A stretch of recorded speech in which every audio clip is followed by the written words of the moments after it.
नमस्कार दोस्तों आज हम आपके लिए लेकर आए हैं करवा माता की एक महत्वपूर्ण कथा।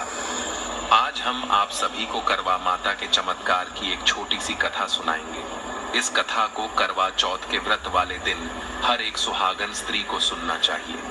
तो चलिए कथा को शुरू करते हैं। एक समय की बात है, देवी रुक्मणी भगवान श्री कृष्ण से कहती है, हे स्वामी, आज मैंने आपके लिए करवा चौथ का व्रत रखा है, इसलिए मैं चाहती हूँ कि आज आप मुझे करवा चौथ की व्रत कथा सुनाएं।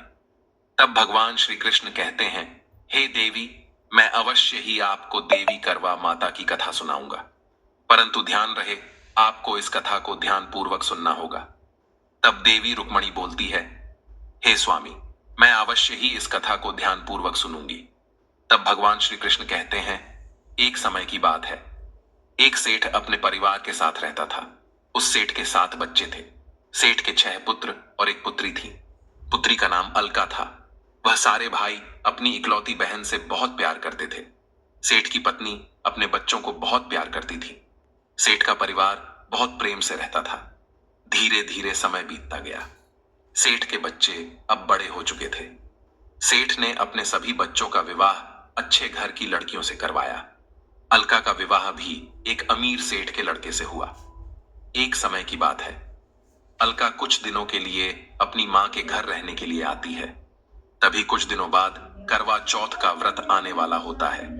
अलका अपनी भाभियों के साथ मिलकर इस व्रत की तैयारियां करने लगती है। फिर अलका और उसकी 6 भाभी मिलकर करवा चौथ का व्रत रखती है। अलका के भाइयों से अपनी बहन की पीड़ा देखी नहीं जा रही थी। भाइयों ने देखा कि उनकी बहन भूख प्यास से बहुत तड़प रही है। तभी अलका के भाइयों के मन में एक विचार आता है। वह सभी सोचने लगते हैं कि क्यों न अपनी बहन की भूख शांत करने के लिए हम उसे झूठा चांद दिखा दें, जिसे देखने के बाद वह उस चांद को देखकर अर्घ दे और फिर भोजन कर ले। उन सभी भाइयों ने जंगल में जाकर आग जला दी और घर आके अपनी बहन से कहने लगे, बहन, वह देख चांद निकल आया है। अलका को बहुत भूख लगी थी। वह बस इंतजार कर रही थी कि कब चांद निकले और वह जल्दी से भोजन कर ले। अलका उस आग की रोशनी को चांद की रोशनी समझ के अर्घ दे देती है और फिर भोजन कर लेती है। जैसे ही वह पहला निवाला खाती है तो उसे छींक आ जाती है। फिर जब वह दूसरा निवाला खाती है तो उसके भोजन में बाल निकल जाता है। जैसे ही वह तीसरा निवाला खाने जाती है तो उसके ससुराल से खबर आती है कि उसके पति की तबीयत बहुत खराब है। तभी अलका अपना भोजन छोड़कर तुरंत अपने ससुराल जाने के लिए तैयार हो जाती है। तभी अलका की माँ उसकी विदाई करने के लिए सामान इकट्ठा करने लगती है, परंतु अलका की माँ को केवल सभी कपड़े सफेद रंग के दिख रहे थे। तब अलका बोलती है, माँ, रहने दो, मुझे अपने पति के पास जल्दी से जल्दी पहुंचना है।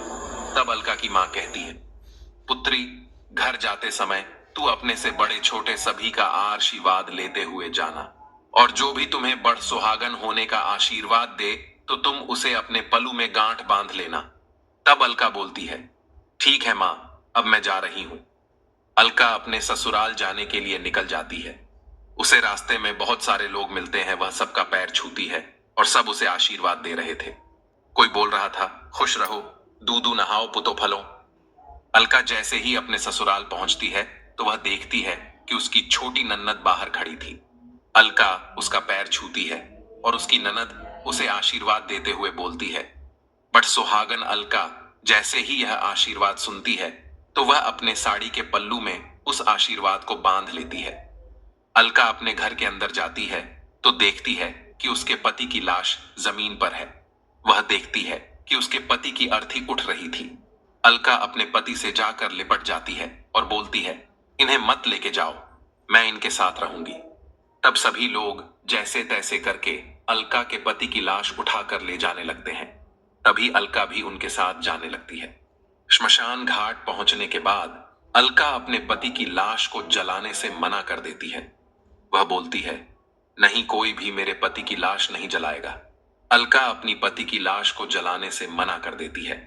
अलका वहीं पास में एक झोपड़ी बना लेती है और अपने पति की लाश को लेकर वहीं रहने लगती है। अलका की छोटी नन्नद रोज सुबह शाम उसे खाना दे दिया करती थी। अलका रोज सुबह उठकर भगवान की पूजा करती और आने वाले चौथ के सारे व्रत रखने लगी थी। उसे पूरा भरोसा था कि देवी माता उसके पति को अवश्य ही ठीक कर देंगी।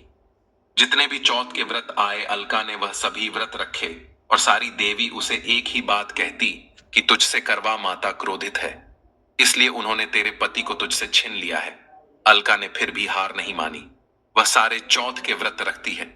फिर एक दिन करवा चौथ का व्रत आता है।